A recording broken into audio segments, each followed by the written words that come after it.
as friend, producer, co-host extraordinaire, Stacey. Stop. Stacey.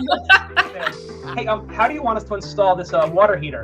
And my coworker was like, I don't know, install the water heater. Like, why are you even asking me? He's like, well, I don't know if you know, but what you designed, it can't physically fit through the front door of this building. My class is only 40 minutes. So we have to get this done in 40 minutes. You have to clean up in 40 minutes. And then it also, when you use the miter saw, a lot of kids are scared of the miter saw, and you just see the difference in their confidence when they come in here compared to when they leave. They're excited. Be announcing a new county that's going to join us in Maryland, so we continue to spread it. And I'll say my peers across the country are starting to take this and adopt this at their local IEC chapters. Either AI assistant tools, you have AI master builder tools, and then you have kind of a bit of both that are 1 foot in BIM, in current processes, and 1 foot in AI. Said, Brett, in life, opportunity meets you at your level of preparation. She said, here's the keys, go forth and do great things. Stacey, it's 2024. What's happening? Oh, God. I haven't seen you in a while now. Yeah, no kidding. I mean, we've talked. There have been discussions, but it's good to see you. You look great. Yeah, you too. What did you do over the holidays? Anything fun? I mean, I recharged the battery a lot. That was necessary. I did eat too much. It felt necessary. Felt good. I feel that's normal. I've had holiday seasons where I'm like, I'm going to keep it tight this time. Oh, yeah. And it never happens. Yeah, I wanted a cookie. It was good. What about you? What'd you get into? Traveling with family. My family's all over the place, so this year has been a lot of traveling. I have family in Florida, Boston, and Philly, so we never really stay put anymore. Yeah. It's a lot. It's a lot, but it's fun. So. It's nice to but you know, when you feel like you need a vacation from the holidays. Yes, I needed that this year. Yeah, I'm very, at least for me, I like not having that feeling. So I felt like you couldn't like keep me from working on December 27th. There was no way. Like I was chomping at the bit. You know, I was all fired up. So it was good. So I can't wait for 2024. You know, in terms of the way that we're setting up the morning huddle. I do want to remind, for those of you who are catching it for the first time, this is all new, but I do want to remind the audience the plan for 2024. We're going to run every week from now through, this is January 9th. We're going to run every week from now through basically the end of May.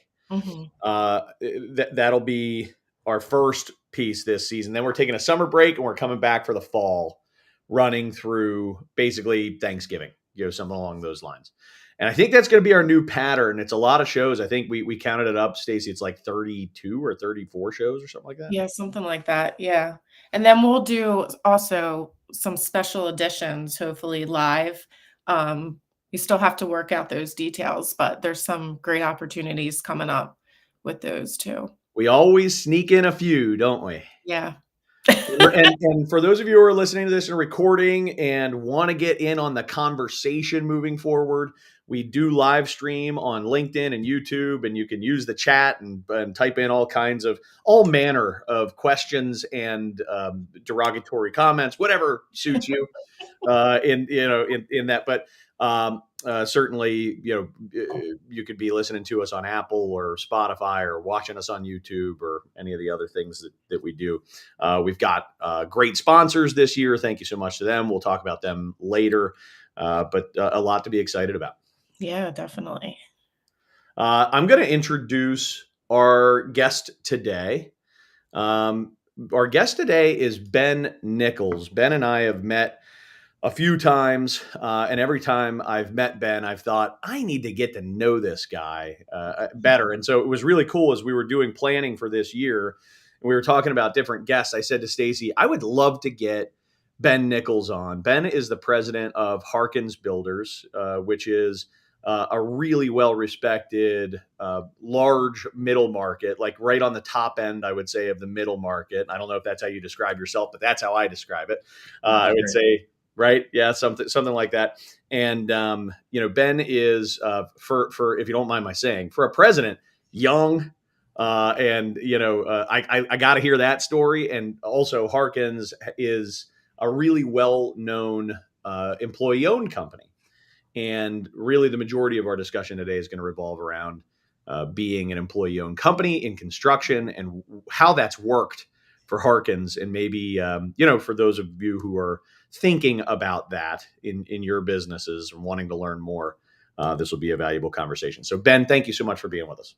Well, Chad, Stacy, thank you for having me. It's a pleasure to be on your show, and I've gotten a chance to listen to a couple shows now, and you guys do an awesome job. So thanks a bunch. Thank you. Appreciate it.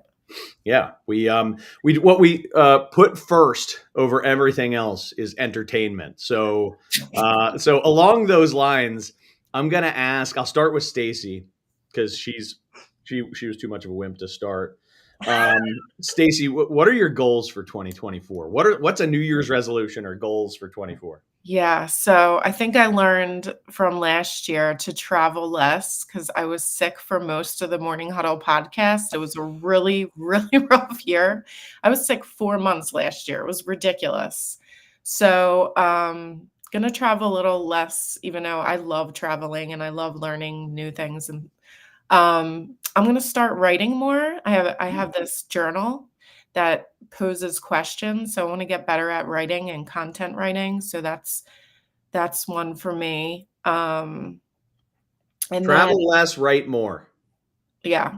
Cool. I have to practice being more of a homebody because I'm not. I am always out and about doing things. Yeah. So I got to tone it down a little bit. Yeah, you felt yourself wearing out a few times last year. It sounds like. Yeah, it's just too much. A little burnout. Yeah. What about you? Me? Jeez. I have the most important goal that I have is that I want to grow the well-built team by 2 more consultants this year while making sure that we only have amazing people, because the people on our team You got a great team. They're ridiculously good. They're so amazing. I'm talking to, you can't name, certainly nobody's perfect, but I can't think of anything I want to change about these people. Yeah. They're just fantastic. So we need 2 more of those who are perfect. If we have 2 more perfect people, that's a goal for 24. And then in terms of like personal resolutions, I just want to be a dad and husband who says yes to my family. That's a nice one. That's a really hard thing. It's a really hard thing, but like it doesn't take much. It's just like energy at the end of the day when the kid comes in and it says, "Hey, Dad, can we play such a?" And you're like, yes. When every part of you wants to be like, "Not tonight, kid." Yeah. So, what about you, Ben? Sure, I'll follow the Chad model. So for Harkins, just want to continue to grow our culture and protect our culture. We have an awesome culture of people that love Harkins and fully drink the Kool-Aid and want to do the best thing for the company above all else all the time. And also protect our reputation. We have an awesome reputation that Chad kind of alluded to with our trade partners, with our clients, and just make sure that you're constantly building those relationships and strengthening the reputation. On the home front, I have 4 kids, 7, 6, 4, and 2 that take a ton of energy. So like Chad saying yes is you got to do it. But more specifically, I want to focus more on one-on-one time, trying to get that one-on-one time with each of those kids, because I can tell that they crave one-on-one time whenever they can get it, and they want it, and they're so different when they're by themselves, when they're with the wolf pack of all 4 kids kind of competing for attention amongst each other. So that's my New Year's resolution, to spend a little more one-on-one time with each of them. It's good. I love it. That's a great. So now that we've all been a little vulnerable and awkward, let's launch in. This is good. Right. Right. Thank you for that, everybody. Ben and Stacy, that was cool to hear you both talk about your lives for a minute. We don't do that very often. So I'd like to understand as a starting point, let's orient ourselves to who you are, Ben. What's your story? How'd you get into the construction industry? How'd you land at Harkins? And then how did you end up being the president of the company? Sure. So I came into the construction industry by way of the Marine Corps. So my first job out of college was being a Marine. So I kind of grew up in it as well. So my father was a Marine for 35 years. So I really grew up looking at all the models for me were my dad and all his Marine Corps buddies, and they carried themselves in such a way, and they stood up tall and just took such pride in what they did. It's ever since I was a little kid, I wanted to be a Marine. So I was lucky enough to be able to attend the Naval Academy, and upon graduating the Naval Academy, got to kind of fulfill that dream of being a Marine Corps officer. So over 6 years in the Marine Corps, started off after going through all the initial schools. You're 22 years old, just finished school. You don't really know a thing about the Marine Corps, and they say, here are 44 Marines. You're the platoon commander. Go and lead these 44 Marines. And it's a humbling, really, really humbling task. I remember the first platoon I got, they're just coming back from Afghanistan. They had lost a Marine in Afghanistan, and I was going to be their platoon commander upon coming back. I was like, what in the world am I going to tell these guys that have just been there and done it, and I haven't done anything yet? So I think it's an opportunity just to approach that really humbly.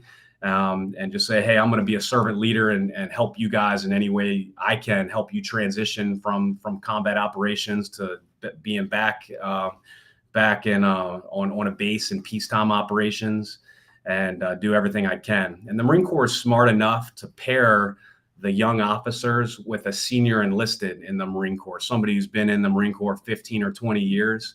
And so you have a platoon sergeant and a platoon commander, and it's you guys are really the dynamic duo in leading that platoon and kind of working hand in hand together to lead the platoon. So the platoon sergeant's got all that experience of 15 years in the Marine Corps, and the platoon commander's kind of got the on the officer side is leading the platoon, but it's really a partnership at the top, and it works beautifully.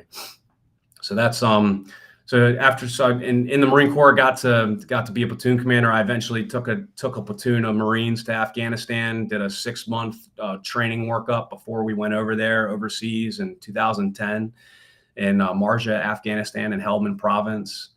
After that tour, I took a billet as a Marine Corps liaison to the Seabees. So either of you ever heard of the Seabees? No. So the Seabees are the Navy's construction force. Oh, cool. So if you think back to World War II days when we needed to go in the Pacific Island hopping campaign, building bridges, would go in with the Marines, and they'd be building out the base and building out the airfield. And we basically took a bunch of construction workers and said, hey, you're in the Navy now. You're going to go overseas and start doing some building. So they were the guys with a machine gun strapped to their back and driving a dozer all at the same time and ready to hop off and go into combat operations when needed. Wow. So the Seabees still do that. They still support the Marine Corps with kind of the heavy construction that the Marine Corps doesn't have innately.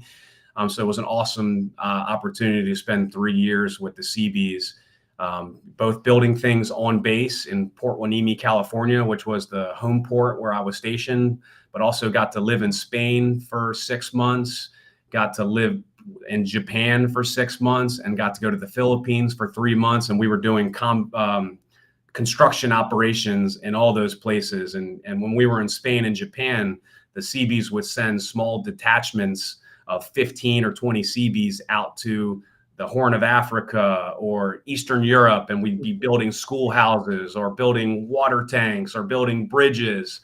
So really, really cool mission with the Seabees, being able to see some real construction on the military side of things.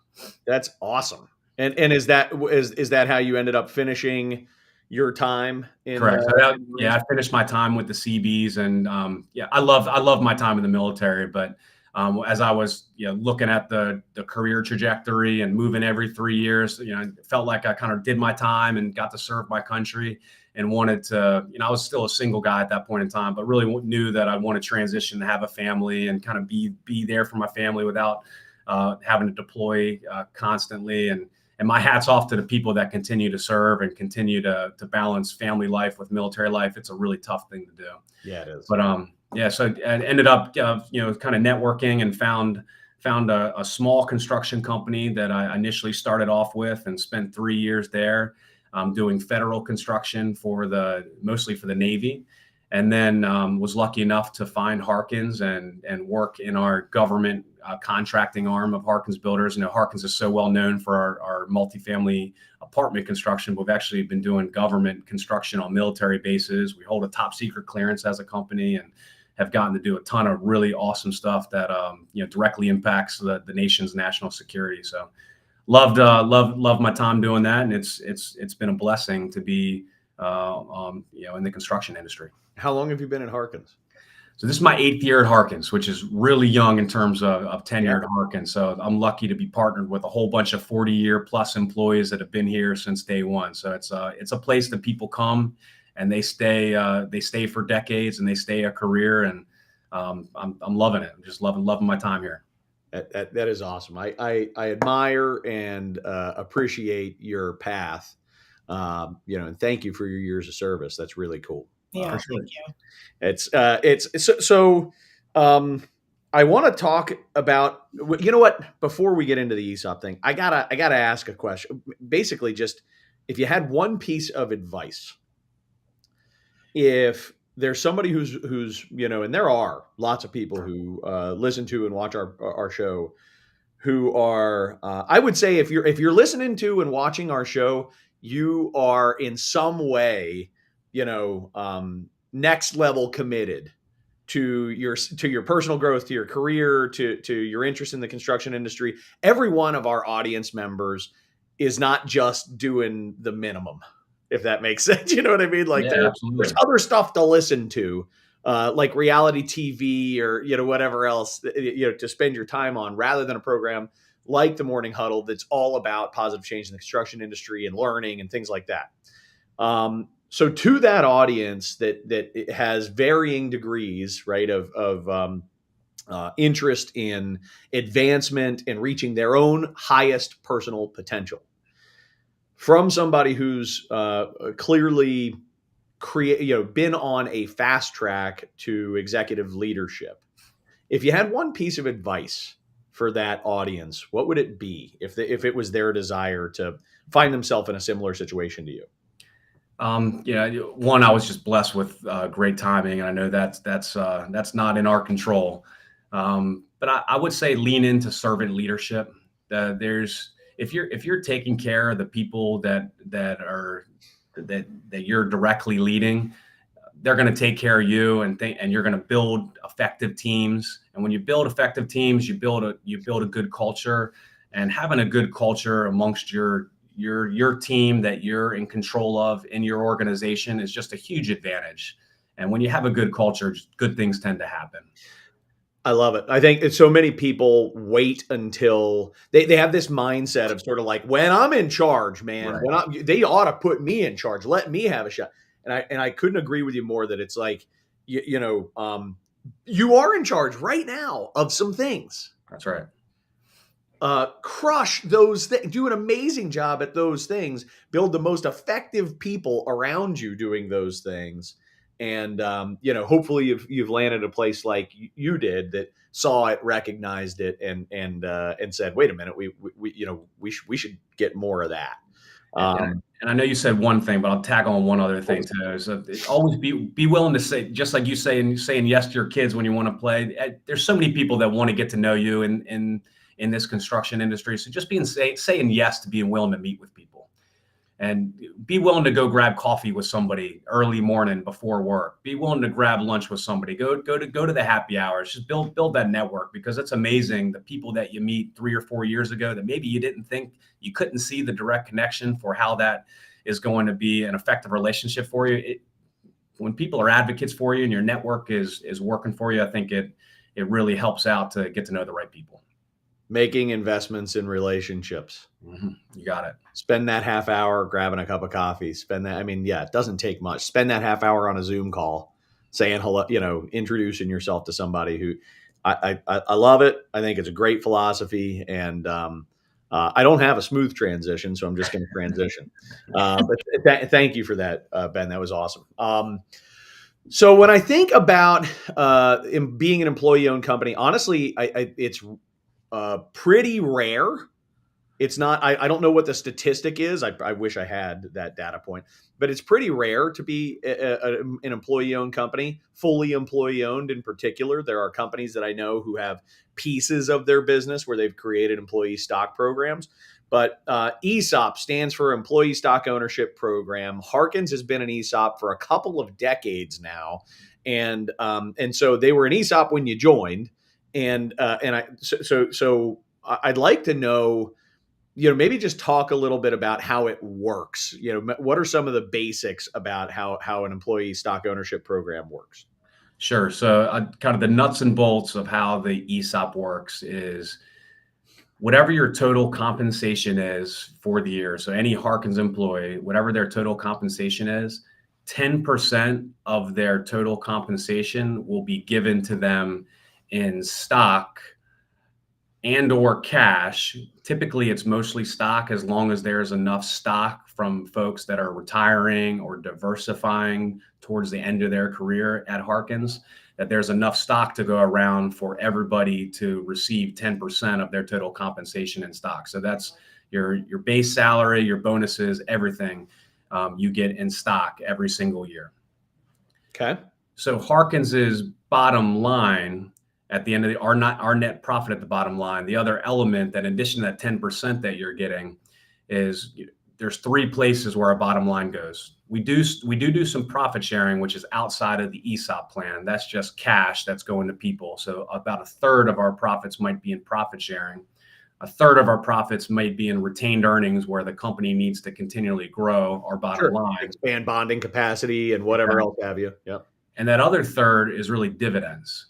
So depending on how many shares you have is what percentage of that dividend portion that you'll get. So our longer tenured employees that have the most Harkins stock are receiving the most of the dividends every single year at Harkins. So it's a pretty awesome way to really build wealth over time. And as our employee owners gain tenure, their ESOP accounts really go up exponentially in that back half of their career. So once you hit really 10, 15 years and beyond, it really goes up exponentially as you get a greater share of the stock in the company and get a greater share of the dividends. Yeah. And then as the Harkins is valued by a third party firm that comes in and looks at our backlog and looks at how well we're doing with operations, and they value the company every single year, and then creates a stock price, and that stock price grows over time. And that's how all of our employee owners' stock accounts grow. So it's a pretty awesome program. For a new employee, it does take either about a year or a year and a half to get into the program. Right. And then there's also a 6-year vesting period where before that you're fully vested in the program. Yeah, you got to make a commitment to the company before the company goes through and makes that commitment to you. And I mean, even just from a paperwork standpoint, for that first year and a half, I'd imagine it's like, dude, we're not doing any administrative stuff until we know you're not going to flake. That's right. That just seems reasonable. But okay, and what this does is it creates a massive amount for an individual employee. This creates a retirement. This creates wealth that they're able to use in retirement. I mean, are we talking about substantial dollars by the end of a career? If I come and spend 30 years, is it substantial? Yeah, we've absolutely. It's very, very substantial. Our longer tenured people certainly do not need to worry about retirement when they hit retirement age. And Blaze Cook, who was our second owner, so Tom Harkins founded the company. Blaze Cook, who started as a laborer in the company, worked his way all the way up to CEO, was our second owner. And it was his dream that he did not want his employees to ever have to work again in retirement. He wanted them to put in their years with Harkins and to be set in retirement. And that has proven true time and time again for our employee owners who have retired, who spent a career here. So do they do this instead of a 401k? No. So we also do a 401k. So our benefits are just top of the line, just like any other company out there. So we have a 401k match. offer a really solid benefit plan. The ESOP is truly just the icing on the cake because we're employee owned. At a privately held company, all the profits of the company are going to one person or one family or to one small group of owners. Our profits go directly back to the employees 100%. That's amazing. So I'm building my own 401k. I'm doing my normal thing, my whatever 15,000 or 18,000. I don't even know what it is anymore, but it's something a year. That I'm doing as an employee, and I'm also, without doing anything else, as long as I'm crushing it, as long as the company's doing great, as long as the company is succeeding, I'm also amassing a separate retirement account. So just like you would be, because you're an owner in the company. So that in the same exact way that any owner increases their wealth. So it's a great program. Yeah, that's incredible. So, and when I think about, I don't think I'm big enough yet to think about this. I've got 6 people or something along those lines. But if as a business owner, when I think about this plan, I think, okay, well, with our net profits, the government comes and takes about 50% of that, and then whatever's left is what we actually have for net profits that then I can put into 2 places at that point, dividends to myself, or leaving that retained earnings, leaving money in the company, because I'm doing profit sharing pre-tax, because there's you have to do that, but bonus pre-tax. Talk about the impacts of how do taxes play out in an ESOP world? Yeah, for us, we don't pay any federal. Harkins pays no federal taxes. So we don't. So are you in trouble? No, I'm joking. That's the first thing that you think of. That's right. So legally, Harkins. You should check that out, Ben. You should make sure that's okay. So I'm 100% confident in this one. So legally, because we're 100% ESOP, we don't pay any federal taxes, and we pay very little state taxes. So it's a huge advantage for the corporation to be an ESOP just for tax purposes. But of course, all of the ownership in Harkins is being transferred to its employees in a non-qualified retirement account. And then our employee owners are paying taxes on their ownership in the company when they retire. So their taxes are being paid, just not by the corporation. Of Harkins. So it is a huge advantage. Yeah, that is a massive advantage. I mean, to put that in perspective, really, I mean, it's not half all the time, but imagine just if you have $1 million, you immediately have 500,000, of net profit. And in your world, you're able to take that $1 million and distribute it across all of your owners, and then they're paying, I'm assuming, capital gains taxes at their when they retire, when they exit. Ordinary income, at that point. It's not ordinary income, right? When I believe it is, and you can fact check me later on this, but I believe it is treated as income from the employee owners. Okay, got it. So it'll be at a 30-some tax, percent tax rate rather than a 20-some. Correct. Okay, but either way, in comparison to it's kind of like letting that money grow over the years, as opposed to having half of it and letting that grow over the years. It's a substantial benefit for the owners, and in this case, the owners being all the. Yeah, absolutely. What are some of the myths that when you're talking to people who are potential, clients of yours, or I'm sorry, potential employees of yours, that when they ask questions about this, what are some of the things that people carry in and think, well, it's going to work this way, but it actually doesn't work that way? Yeah, I've heard a couple myths out there. And I've heard a couple times, well, an ESOP can't make effective decisions as a corporation, which is really entirely not true. We're just like any company. We have a board of directors, we have a C-suite, we have an executive team who are really making all the decisions in the company. So all of the shares that our employee owners have are non-voting shares. So there's no your longest tenured employee can't come in and do a hostile takeover of the company. Right. There's an ESOP trust. So there's employees that are put on the ESOP committee, and there's ESOP trustees who basically take care of the ESOP program. Mm-hmm. I'm not allowed to be on the ESOP trustee. So you want to have, those are really the representatives for all the employee owners.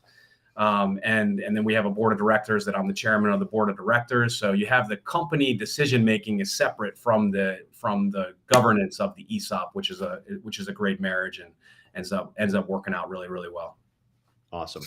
All right, cool. I am going to take this moment to transition into some Q&A stuff. Stacy, questions from the audience, other questions that may have popped up through the course of this. But before we do, I do want to take a moment to thank the people who are helping us to promote the Morning Huddle and helping us to expand our audience this year by being sponsors. And we have 4 awesome sponsors here to start 2024.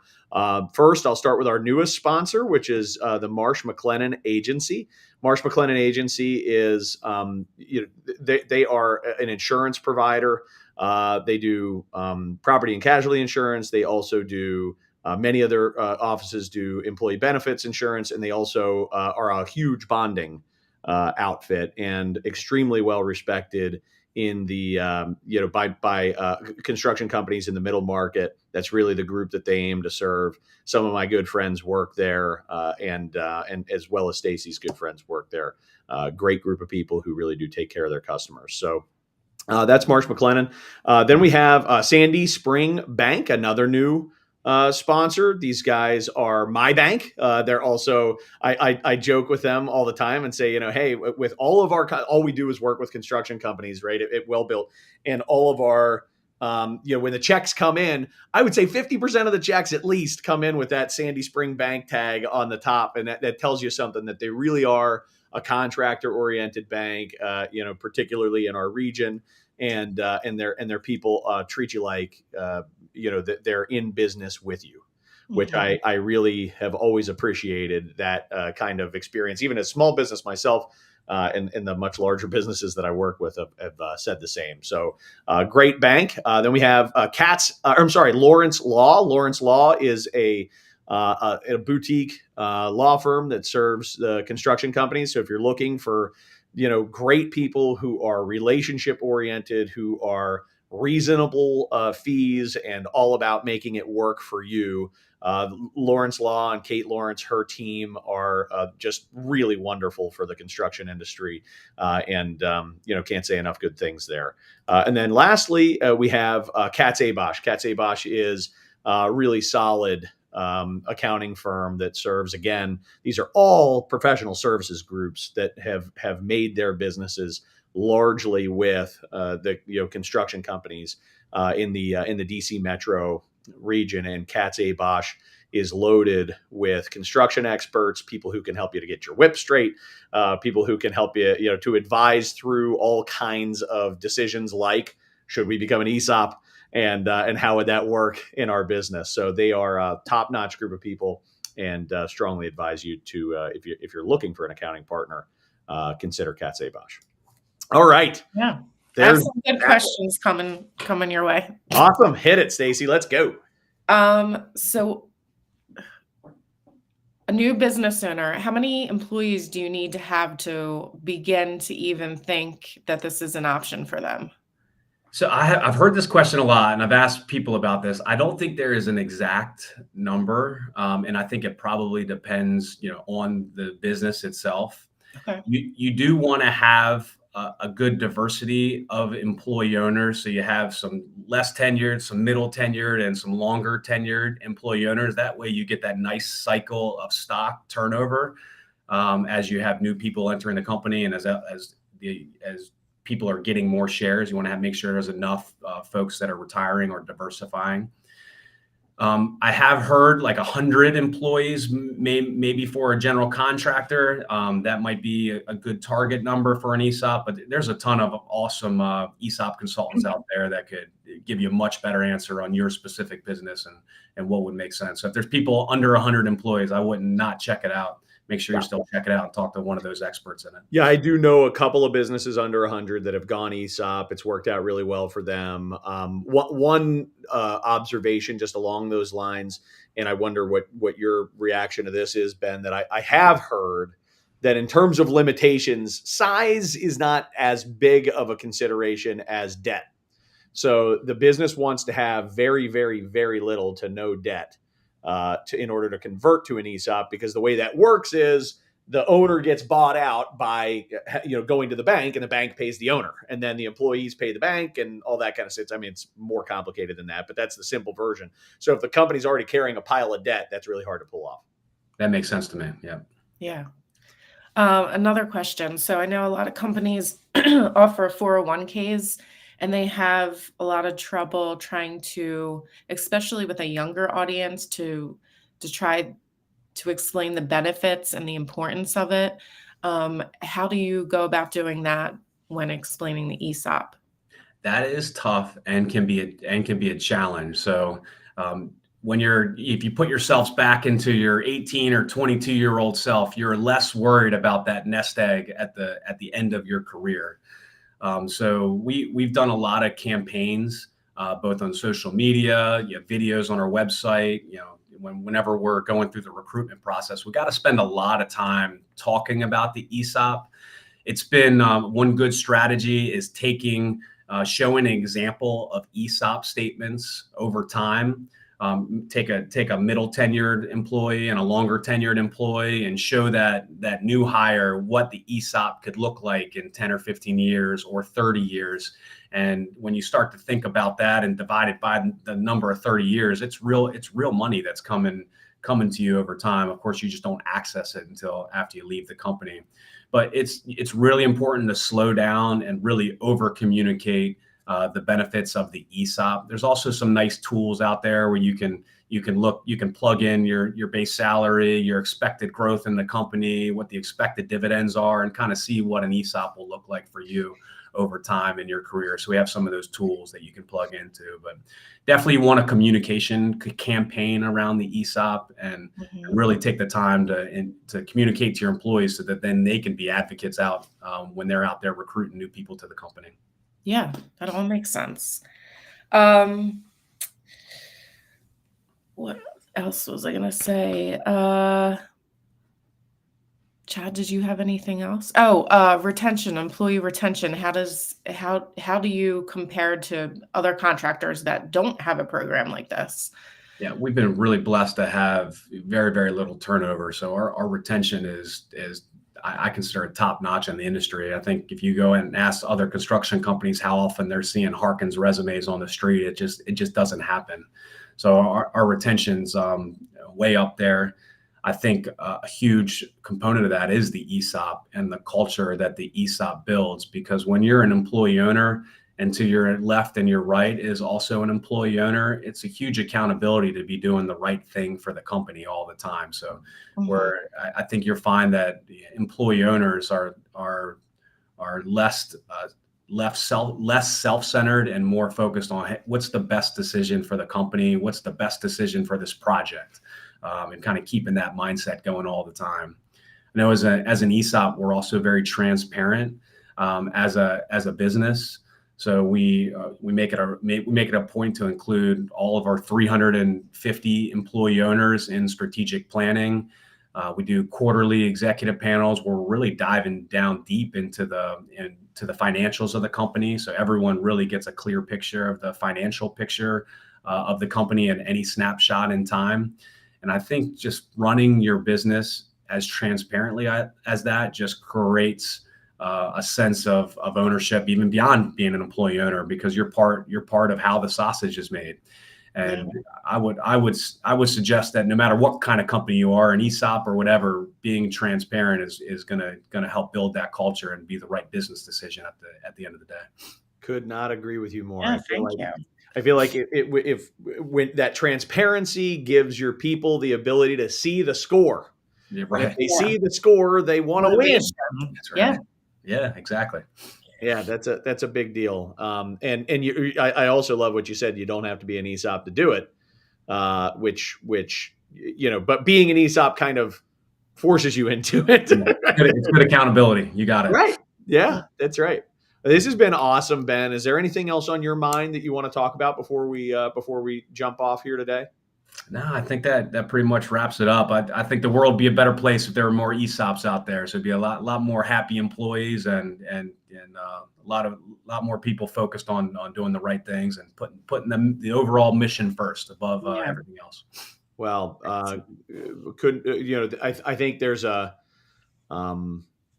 way of thinking and a way of acting that has clearly been something that you illustrate, that my guess is you would illustrate regardless of whether you were working in an ESOP or not. But I do think that you've clearly found a place that matches your core values, and a place that you can help to grow in alignment with your 2024 goals. So good stuff. Thank you so much for joining us. I look forward to talking to you again sometime soon, and we will invite you back on into the future and hear how you're doing. That sounds great. Thank you guys so much. Absolutely. Thank you. Have a good one. See you, Ben. Stacy, let's do a little housekeeping here before we wrap up. That was fun. I don't know if learned a lot. I did not know a lot about ESOPs. I never had really that opportunity. So what about you?